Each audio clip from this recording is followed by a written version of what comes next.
Welcome back to Filling in the History. I am the amateur historian, and today in this episode, and this is our 30th episode, which is kind of crazy. Maybe we'll actually make it to the end of this thing, but anyway, today we're going to be talking about sections 81 through 83. However, there are two unpublished revelations in this mix, as well as some events that are pretty significant into why these revelations were given in the first place. And so I'm going to do my best to sort of coalesce all of this together. And because these are unpublished revelations, I hope you don't mind. I feel it's probably best just to read them off so you can hear exactly what they were. One of them is about paper. Another one is about bishops.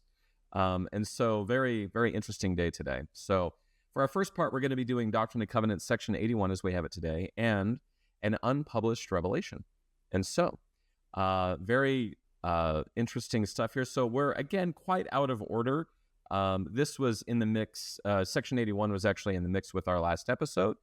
And so it actually appears between what we now would call section 79 and section 77. So the numbering is really weird here, but that's just chronologically where the Joseph Smith Papers editors have put it.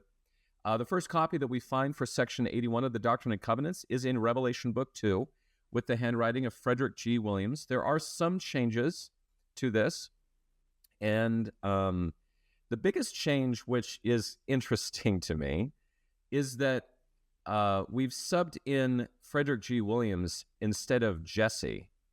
This is by Oliver Cowdery's hand. So it's been, and I don't know how they know this, but it was crossed out by Frederick G. Williams. So I don't know how that line just said, oh yeah, that's Frederick G. Williams. But this is what you see here, which is, sort of this name change. And one of the reasons for this is because Jesse Gauss, who this is referring to, was eventually excommunicated from the church, but also he was in this first presidency, or as they call it, the president of the high priesthood. So that's a change there. So the other thing that is kind of a significant statement in Latter-day Saint culture is to strengthen the feeble knees. It used to be the weak knees, but was changed to strengthen the feeble knees, or the hands that hang down. This is a very indicative of the kind of service that we should be rendering as members of the church. So that change was made by Frederick G. Williams. So again, kind of a famous phrase that apparently was not in the original Revelation. Revelation Book 1 also has a copy of this, and there is kind of the same confusion over Fred versus Jesse, and so those things have been sort of blotted out and scratched out and rewritten. This is all in the handwriting of John Whitmer, and all of the changes here were made in a hand that we don't know, so we're not sure who wrote these.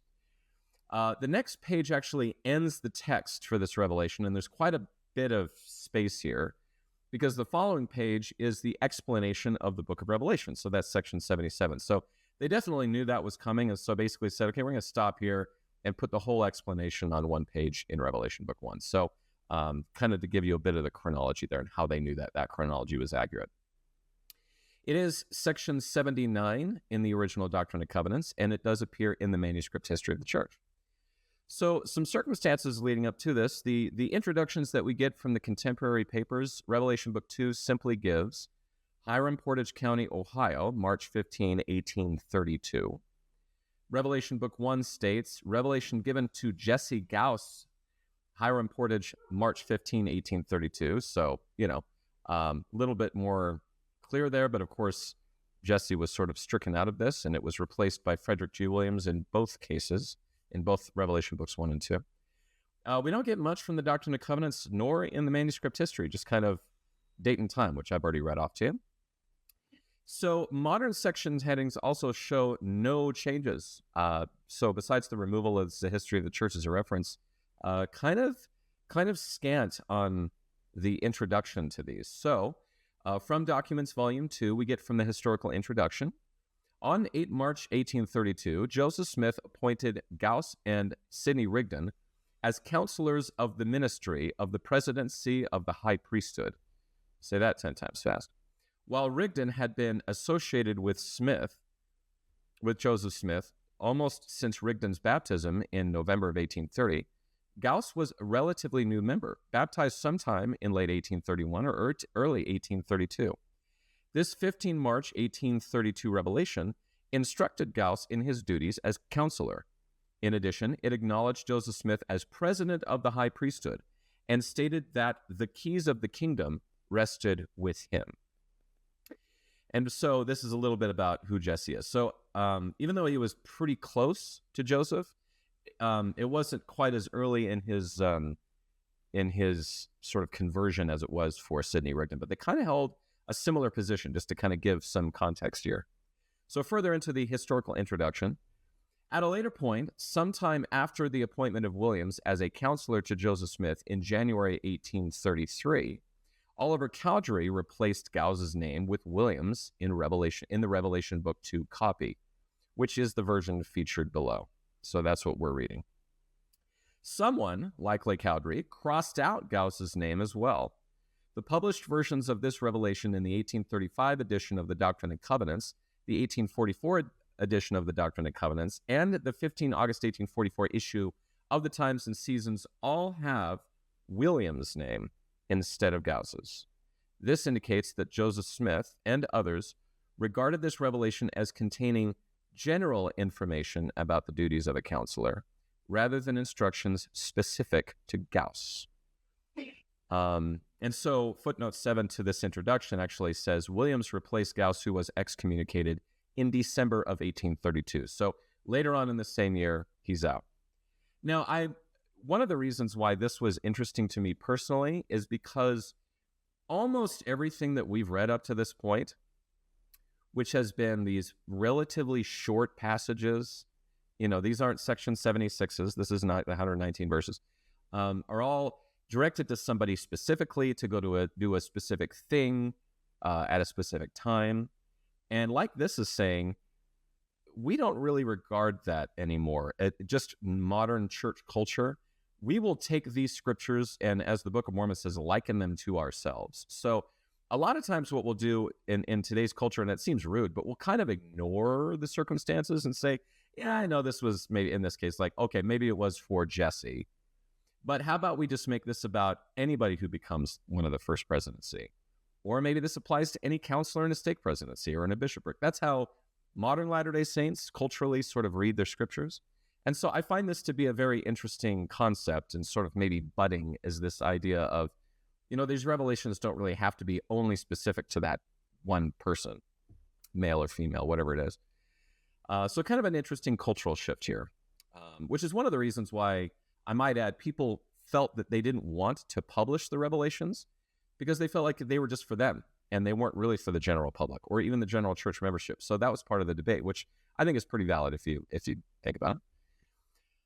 Anyway, so we don't really get a whole lot from the footnotes of this. The content is mostly just how a counselor should act in their office. So a couple of things that you get from that. You are to pray in public and private. You are to proclaim the gospel. And then there's this quote, which we've already talked about, which is, I have appointed you to succor the weak, lift up the hands that hang down, and strengthen the weak knees. And that was later changed to feeble knees. And so the assumption is that this is good reading for anybody called to a counselorship in the church. So this could be primary presidencies, whatever. But a lot of it is just this sort of care, this sort of private and public advocate for gospel principles and things like that. So a fairly short section there for that. And it actually moves us into an unpublished revelation, what I like to call the paper revelation. This is me personally, because I'm the amateur historian, and that's my excuse for all of this. Anyway, the earliest copy, which might be the original copy, is part of this same stack of papers we're getting that Isaac Grew donated eventually to BYU. This is in the handwriting of Sidney Rigdon, and it was kept by Newel K. Whitney. This is the same stack that we've been looking at for a while. Very, very important to church history. Newel K. Whitney actually wrote in graphite on the other side of this page, if you flip it over, command as to paper for Zion. Thus, I call it the paper revelation. It appears in both Revelation books 2 and 1, and they are both crossed out, and they were both never published. So this is kind of all you get. But we do get at least 3 copies. But we do have what we think is the original, and from the historical introduction is where I get my authority to say such things. So this is from Documents Volume 2. It says, on 20 March 1832, the revelation featured here instructed Joseph Smith to suspend work on his revision of the Bible and take paper to Missouri for the printing of the Book of Commandments. The instruction to travel immediately to Missouri allowed Joseph Smith to comply with other revelations as well. On the 1st of March, 1832, a revelation informed those who were ordained to the high priesthood that the time had come for the church to organize its, quote, literary and mercantile establishments in both Ohio and Missouri.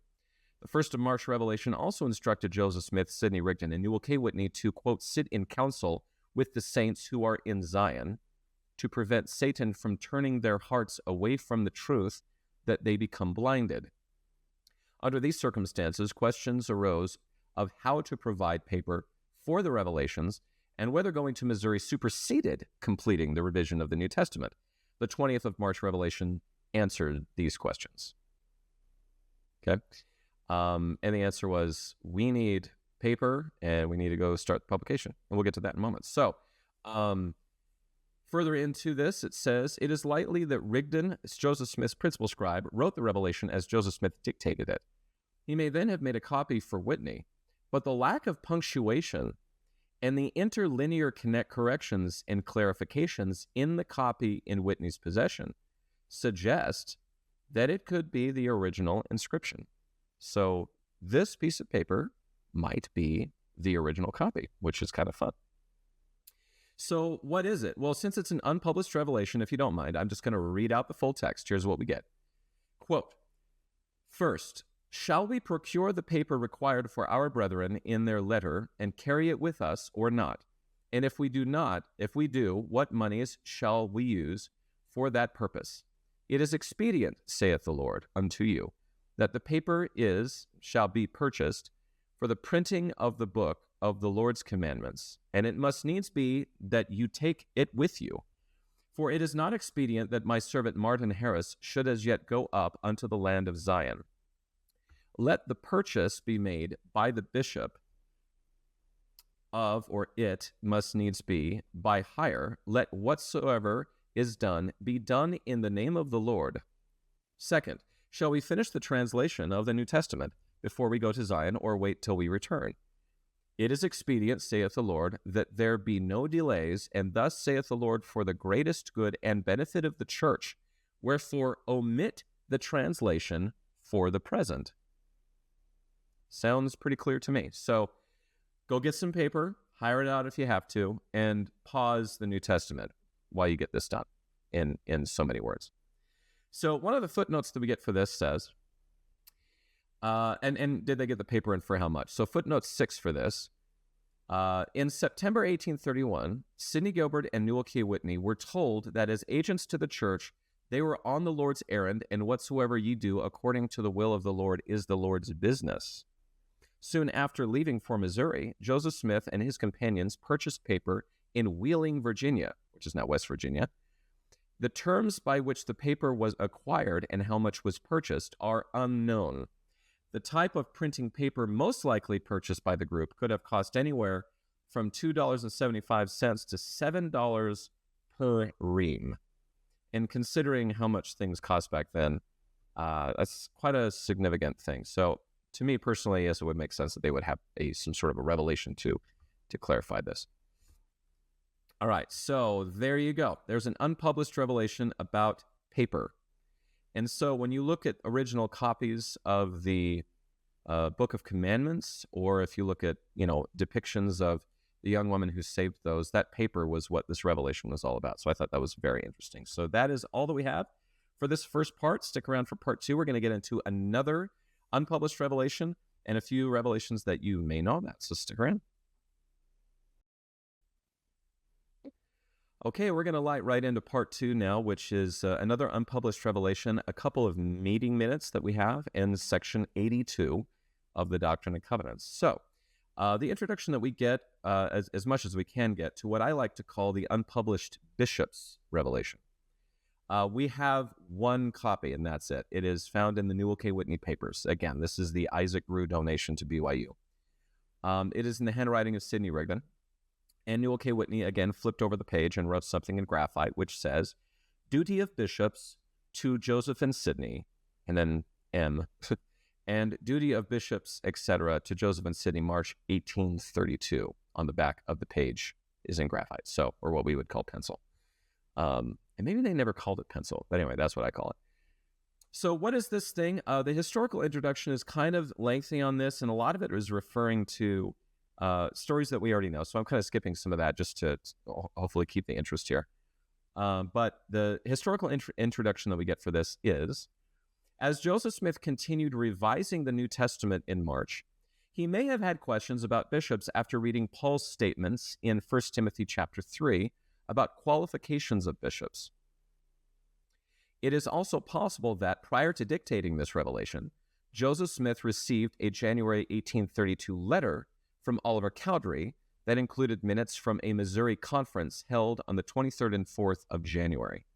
This conference passed a resolution that, quote, monies or properties consecrated to the church be expanded for the use and benefit of the church, and that if a bishop was removed from office, quote, such money or properties shall be handed over to his successor, unquote. This resolution may have invited clarification.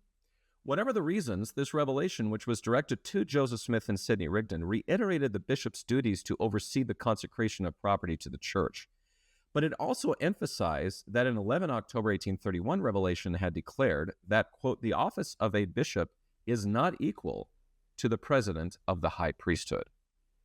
And we'll see in a moment, they sort of went to Missouri to kind of chide the members there for the minutes that they took in the meeting that they had, which was sort of clarified with some of this other stuff that was going on. There was a bit of a rift between the two groups, and we'll get to that in this part, so stick around for that. But further into the historical revelation or introduction we get, Rigdon recorded this revelation, which was then apparently written to Whitney.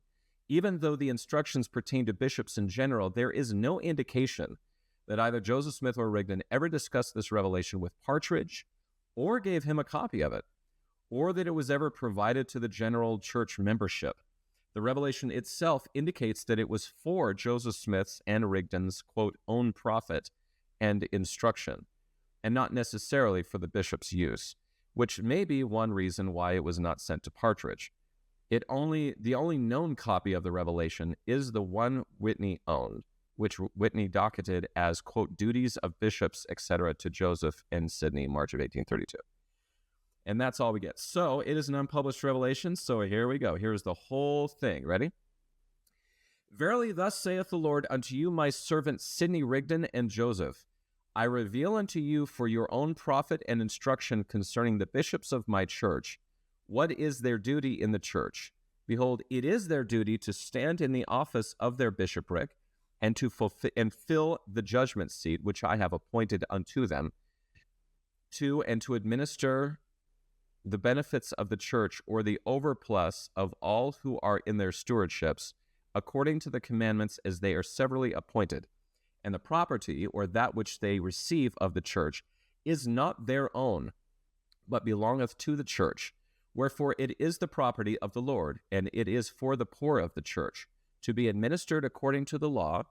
For it is the will of the Lord that the church should be made equal in all things. Wherefore the bishops are accountable before the Lord for their stewardships, to administer of their stewardship, in the which they are appointed by commandment, jointly with you my servants, under or unto the Lord, as dedicated unto the Lord, that the Lord's storehouse may be filled always, that you may all grow in temporal as well as spiritual things. And now verily I say unto you, the bishops must needs be separated into their bishoprics, and judgment seats from care of business, but not from claim, neither from counsel. Wherefore I have given unto you commandment that you should be joined together by covenant and bond. Wherefore see that ye do even as I have commanded, and unto the office of the presidency of the high priesthood I have given authority to preside with the assistance of his counselors over all the concerns of the church. Wherefore stand ye fast, claim your priesthood in authority, yet in meekness, and I am able to make you abound and be fruitful, and you shall never fall, for unto you I have given the keys of the kingdom, and if you transgress not, they shall never be taken from you. Wherefore feed my sheep, even so, amen. I think something that could be shared with any bishop. So one footnote that we get to this, most of what this is referring back to other revelations, and so we won't get into that because we already have episodes for those, but footnote 6 for this says, the commandment reiterated in an injunction in a 4th of February 1831 revelation directing Edward Partridge to, quote, leave his merchandise and spend all his time in the labors of the church, unquote. One historian records that, despite this commandment, Newel K. Whitney, quote, did not leave his merchandise, but continued operating his stores to support himself and his family, unquote. So the phrase in there about, that doesn't belong to you, it belongs to all of us. Apparently, Newel K. Whitney wasn't doing that, which I find very intriguing. Okay, so there's an unpublished revelation. We've got two meeting minutes, one of which is actually titled in Documents Volume 2, Charges Against Missouri Conference and preferred to Joseph Smith. So basically, Joseph Smith was the one supposed to give this bad news. All right, so these are two loose pages in the handwriting of Sidney Rigdon with a few signatures at the end in those original hands. So what we get from the historical introduction to Charges Against Missouri Conference is the document itself states that Rigdon and the other signatories decided to bring charges against the Missouri Conference only after, quote, having received and examined the minutes and from a mature reflection and examination, and by comparing them with the revelations, unquote. Indicating that they did not prepare the response in haste. As originally written, the document also referred to, quote, the court of the high priesthood to be holden in Zion, unquote, indicating that the president of the high priesthood was the only one who could call the court of the high priesthood. And quite frankly, we're not sure really how this ended. It says here, in the initial draft of the charges, the complainants moved that the minutes be expunged from the record, though the passage was then canceled, since the minutes for 2 days of meetings did not appear in the official minutes that are extant from these years, the complainant's concerns may have been addressed. And so what this really is, hey, we took a look at the conference that you held, and it was all wrong. We need to hold a court to sort of make this official. And kind of the idea is we should be expunging this from the record. It's what you guys did was incorrect. And this has to do a lot with how they're to handle their temple affairs, who gets to do what, all that kind of stuff. And it's a new church, so I think this is actually a very healthy dialogue. I don't think this was anything horrid. So that's what we get. The next thing is a minutes of meetings, which kind of clarifies a few of these things. This is from Minute Book 2, and Minute Book 2 is mostly written in the handwriting of a man by the name of Ebenezer Robinson. And this is where we get a lot of, from this point forward especially, a lot of clarification on what revelations and documents mean. So kind of important here. So I'm just going to give the historical introduction again. We're starting to get into so many other records that I'm going to have to blow over them in order to get through this series. But historical introduction for these minutes say, the council then resolved a long-standing difficulty between Rigdon and Edward Partridge. In September of 1831, Rigdon charged Partridge with insulting Joseph Smith and disrespecting his position as prophet. On the 10th of March, 1832, before the arrival of Ohio visitors, a Missouri conference considered Rigdon's charges, after which Partridge stated his willingness to make every confession which Brother Sidney has as a disciple of Christ could require, and forever bury the matter. The April conference marked the first opportunity for the two to reconcile their differences face to face. After the two made amends, Joseph Smith dictated a revelation that discussed the concept of forgiveness and instructed the council to organize the church's publishing and mercantile endeavors, through the establishment of a governing firm. And so Section 82 is the aftermath of this meeting. And that's one of the reasons why I thought this was interesting to include. So this is a really big unification of these church units. You have Ohio and Missouri. And so we get this from the historical introduction. By taking these actions, the council solidified church administration in Missouri and fostered greater unity between the church in Independence and the church in Kirtland, Ohio. In acknowledging Joseph Smith as president of the high priesthood, on the 26th of April, for example, Partridge extended to Joseph Smith, quote, the right hand of fellowship on behalf of the Missouri church. This action was particularly significant given Rigdon's earlier charges that Partridge, quote, assumed authority over Joseph Smith in open violation of the laws of God. Joseph Smith's acceptance of, quote, the right hand of fellowship from Partridge may have confirmed to those present his continuing regard for Partridge as the leader of the Saints in Missouri. In a similar way, the formation of the governing firm promoted unity between Independence and Kirtland leaders by joining them together in an enterprise that would benefit the church in both areas. As a later Joseph Smith history declared, the business conducted by the 26 and 27 April Council furthered Joseph Smith's efforts to, quote, so organize the church that the brethren might eventually be independent of every encumbrance beneath the celestial kingdom by bonds and covenants of mutual friendship, and mutual love. So kind of again, another thing that's very interesting to me, because I think modern, and I think this is because of communication and the way that we can do things, but everybody was kind of a lot more independent back then. And I just find it funny that, this is a very new church. And even now, they're already kind of these weren't just pushover people. They were rising up and saying, actually, Joseph, maybe you're wrong here or there and everywhere. And they're fighting each other and going back and forth. And so the fact that churches would reconcile with themselves is something that we haven't seen in a very long time. And so the aftermath of this is section 82. This is the revelation that we get. And you're going to see some references to this as well. So section 82, the earliest copy of this revelation that we have is in Revelation Book 1, and it is in the handwriting of John Whitmer. Not to be published now is written in brackets by John Whitmer as well. What's funny about that is that it was published friggin' all over the place. So it made it into the 1835 Doctrine and Covenants, for example, and there's a lot of other things here. So another thing that we see in Revelation Book 1 in this most original copy that we get, the first copy that we get anyway, we see these asterisks, which the facsimile edition clarifies this way. The 1835 Doctrine and Covenants uses code words for 10 proper nouns found between the asterisks and an asterisk on the following page. The asterisks are likely part of a key used by copyists or typesetters to include these code words in publication. And we talked about these code words in a previous discussion. Some of these words had meanings, and some of them I think might have just been gobbledygook, but it was a way to sort of protect people's identities as they were planning on publishing these to the world. We don't do those anymore, but that's what it was. In all things, whenever you see the word firm, it is replaced by order in Oliver Cowdery's hands. So people talk about the United Order. It was originally called the United Firm, and this was sort of the official organization to handle the consecrated properties of the church. So that was all done by Oliver Cowdery's hand. This revelation is known as Section 86 in the original 1835 Doctrine and Covenants, even though it says do not publish. It's okay. It is also found in the manuscript history of the church. And we get a couple of circumstantial introductions to this. So Revelation Book 1 says 78 Revelation. We're getting back to the numbering. Independence, Jackson County, Missouri, April 16, 1832 is all you get.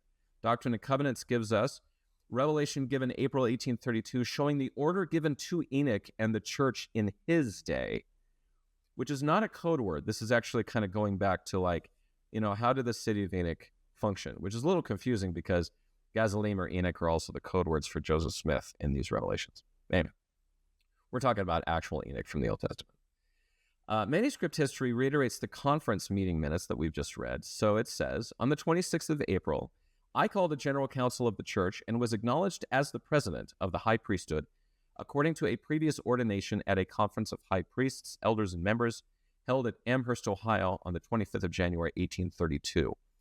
The right hand of fellowship was given to me by the Bishop Edward Partridge in behalf of the church. The scene was solemn, impressive, and delightful. During the intermission, a difficulty or hardness which had existed between Bishop Partridge and Elder Rigdon was amicably settled, and when we came together in the afternoon, all hearts seemed to rejoice, and I received the following revelation given April 1832, showing the order given to Enoch and the church in his day. That is the phrase lifted out and placed in the 1835 Doctrine and Covenants. It's kind of cool. So a summary of all the things that we've done, but just to let you know, we do have the minutes from those meetings, and I didn't read them all off to you perhaps, but that's what we have. We do get some differences in the introductions or in the section headings of modern scriptures. So in 1981, we get the same thing all the way up to C section 75. So this where is it and what's been going on up to this point. And then we get a pretty big change here. It says, in 1981, formally unusual names were used in the publication of this revelation to conceal the identity of the persons named.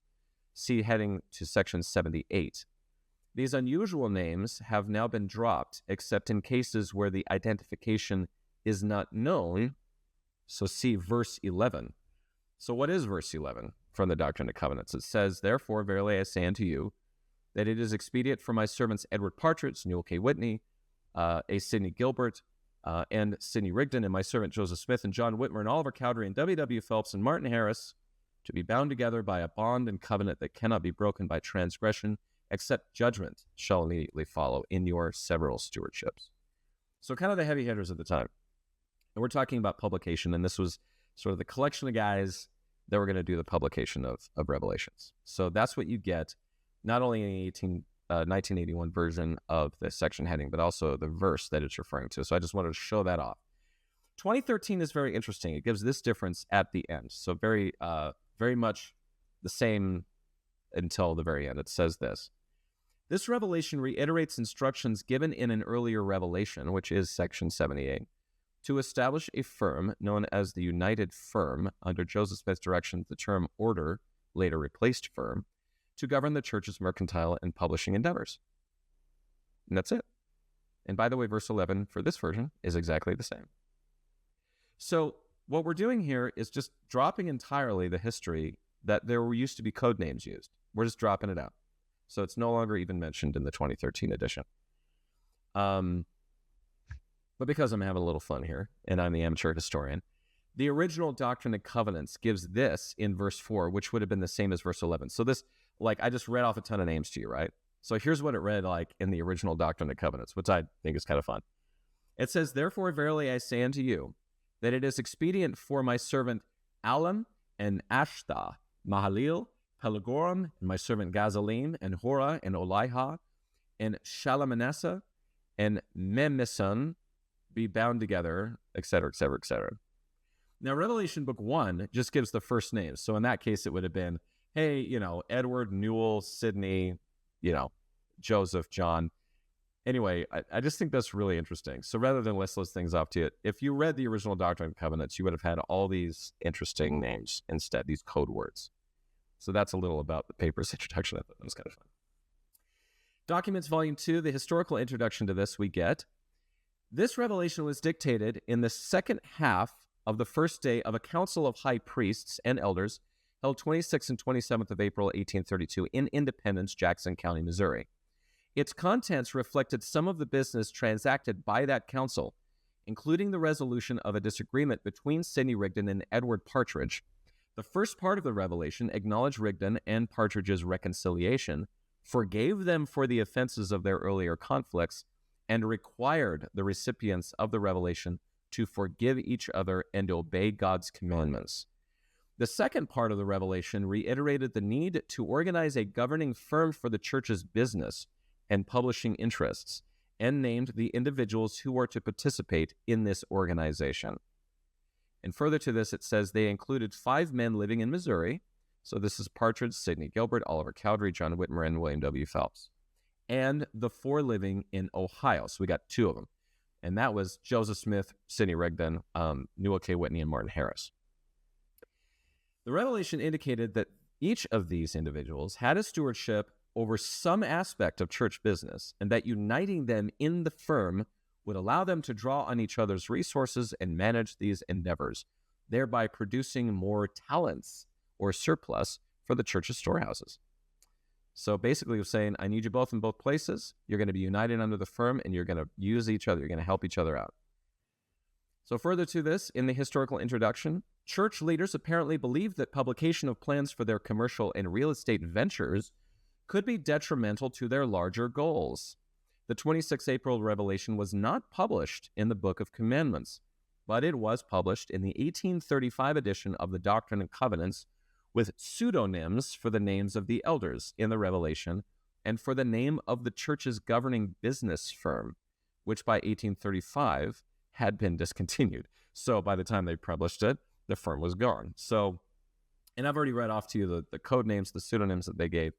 Anyway, just kind of an interesting thing. And I would say, even to this day, there's been a lot of stuff in the news about, at any church, I would say, not just ours, but the Church of Jesus Christ of Latter-day Saints is definitely kind of under scrutiny about businesses that they own and things that they're doing to save money, make money, and how it goes. And I don't know much about that. I'm going to stay out of that. But this is still definitely a point of conflict for the modern church, even to this day, is, do we really publish and make known all of our commercial and real estate ventures?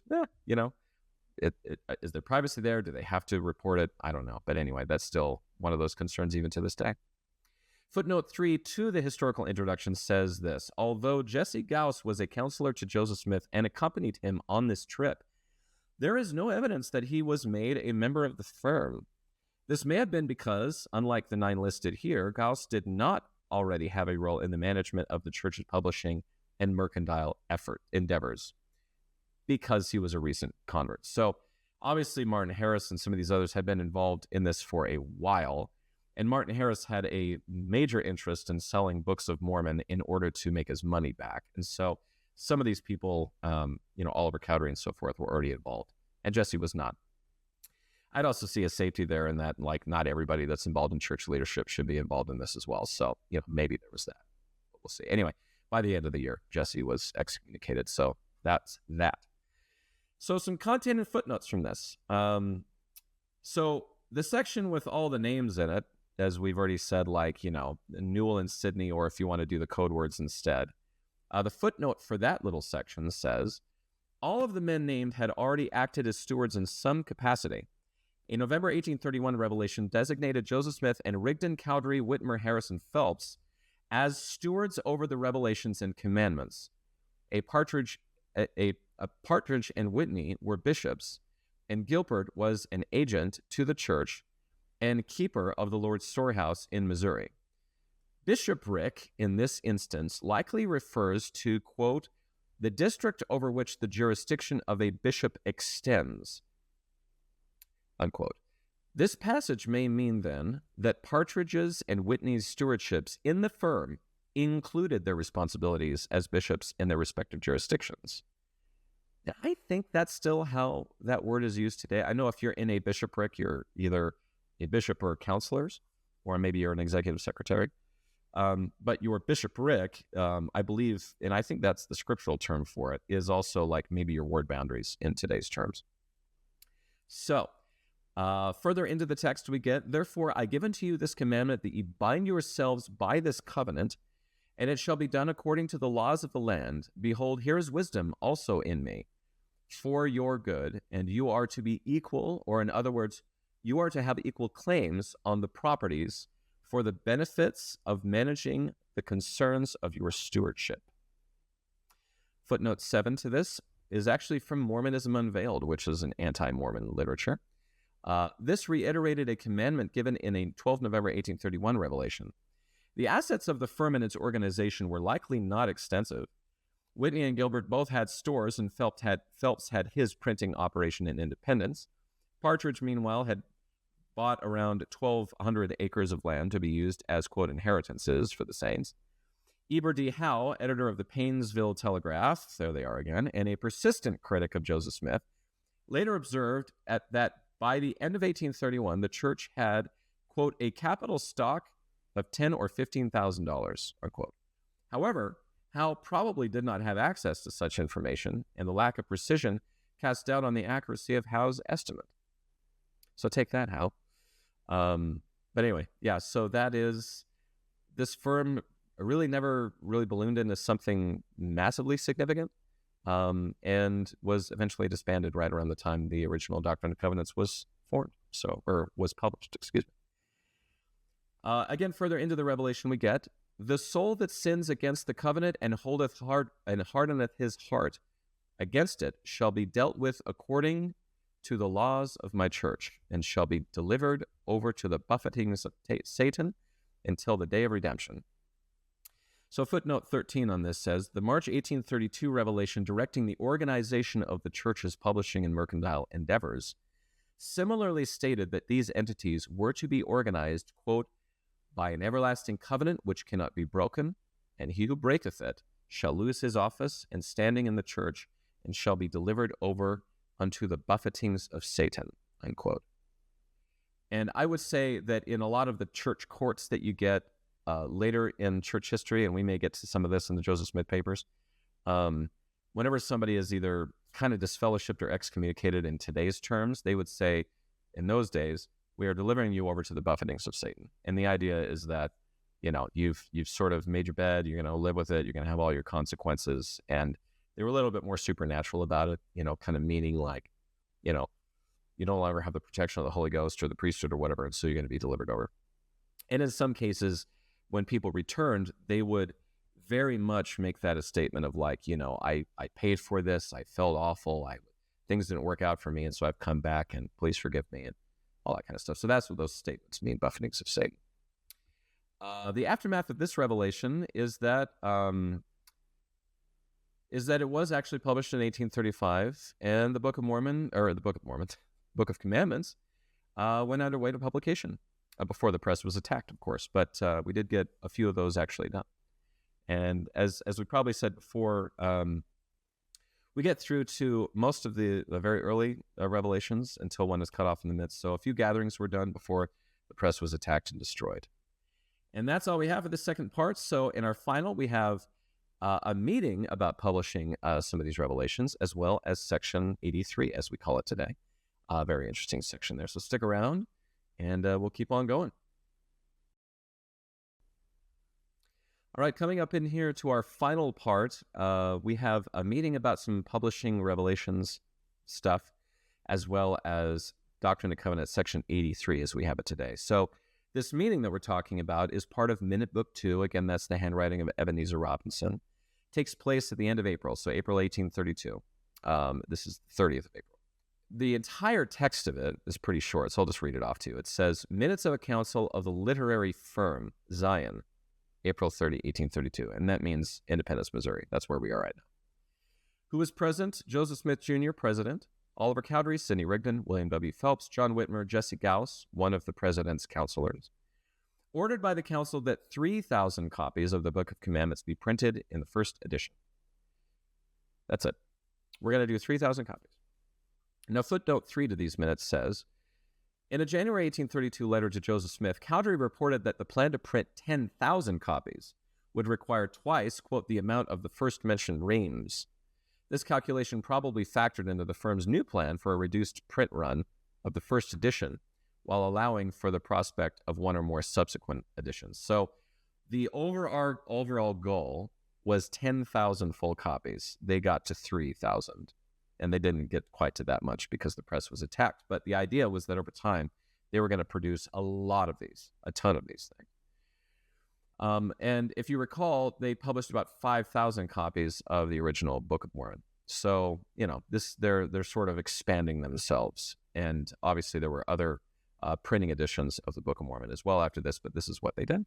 And that's it. That's all that we get from that. So we're going to move on to an introduction to section 83 of the Doctrine and Covenants. Once again, we're in the Newel K. Whitney papers. This is the Isaac Brew collection that was handed over to BYU. It is in the handwriting of Sidney Rigdon, like everything else. And then if you flip over the page, Newel K. Whitney gets his pencil out again and says, "As to women and children, inheritance at Zion, 30th of April, 1832, written in graphite." It is actually cut from a book. You can see that one of the pages is sort of cut, probably using a knife. And the bottom portion is missing, kind of torn away here as I can see it. But of course, it's hard to really know that, in my opinion, because, age does its thing. Another version of this is actually found in Sidney Gilbert's notebook. It is a very short revelation, but this is in the hand of Sidney Gilbert. You get that. You also get it in Revelation Book 1, and it is crossed out.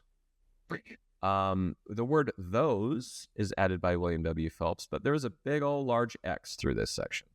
It's kind of funny that that's the case because it was published in the Evening and Morning Star, Doctrine and Covenants, once again in the Evening and Morning Star manuscript history. So not sure what the X was for, but we do get it there in the 1833 edition. It's also in Revelation Book 2, handwriting of Frederick G. Williams. And the biggest thing here that's changed is that women have claim on their husbands, and then Frederick G. Williams adds, "for their maintenance," which is a very interesting addition. There's also an addition at the very end of this that we'll get to in a moment that really clarifies, well, what if something doesn't work out? So they're really keen on making sure that they take care of the women at this time. And we're going to get into why I think this is very remarkable and quite forward-thinking for its time. So we'll get to that in a second. But yes, it also shows up as Section 88 in the 1835 Doctrine and Covenants. It's in the 1835 year edition of the Evening and Morning Star, as well as in the manuscript history of the church. So there's all the places you'll find it contemporary to Joseph Smith. So the circumstances surrounding this, the Newel Whitney paper only gives us Zion, May 30th or 31st, 1832. So not much there.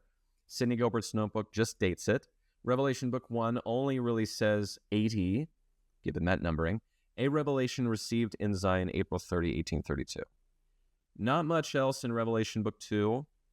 The Evening and Morning Star actually gives us a little more. It says, items in addition to the laws for the government of the church, given April 1832. Okay? Very little in either the Evening and Morning Star, Doctrine and Covenants. We don't get a whole lot. Very short from the manuscript history, which says, on the 30th, I returned to Independence and again sat in council with the brethren and received the following revelation given April 1832.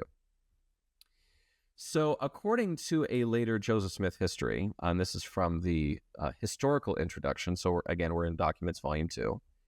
According to a later Joseph Smith history, Joseph Smith sat in council with the brethren on the 30th of April, 1832 in Independence, Jackson County, Missouri, and dictated a revelation clarifying the rights of women and children who had lost their husbands or fathers. Although there were civil laws outlining specific property rights for women upon the death of their husbands, it was not clear what would happen if a husband had consecrated property to the church. The 30th of April revelation helped clarify the church's position in such instances.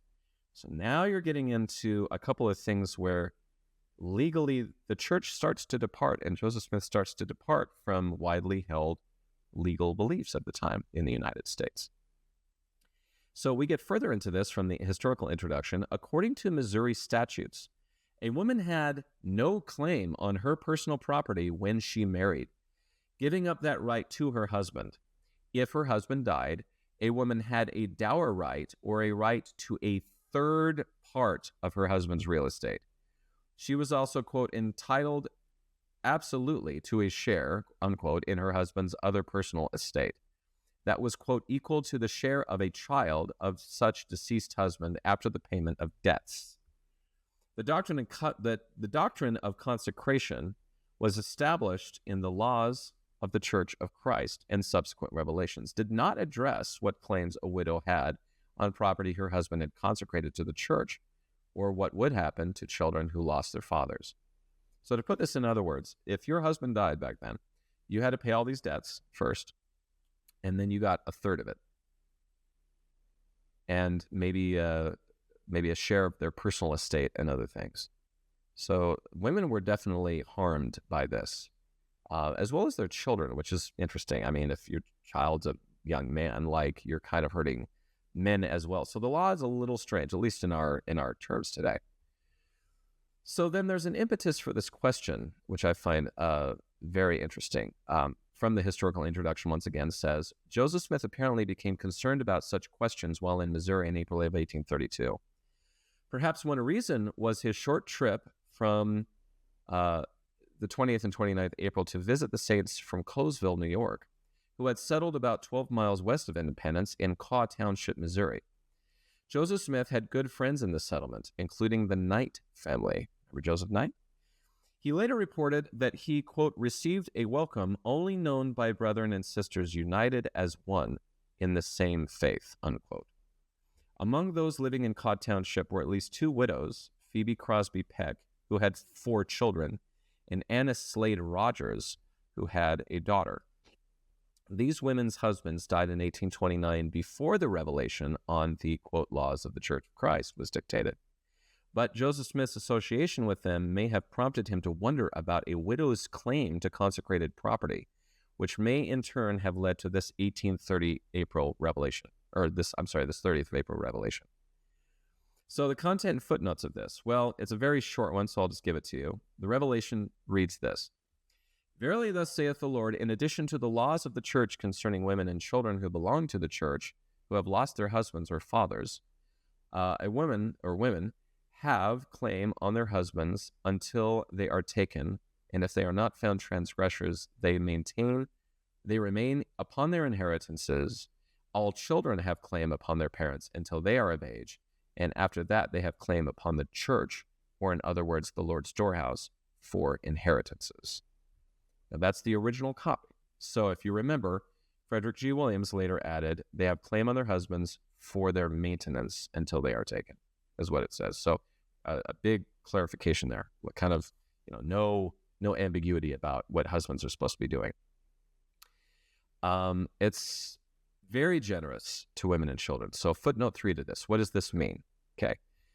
Later deeds of consecration contain similar language, stating that upon the death of the individual consecrating the property, quote, his wife or widow, being at the same time a member of the church, has claim on the property upon precisely the same conditions that her said husband had them.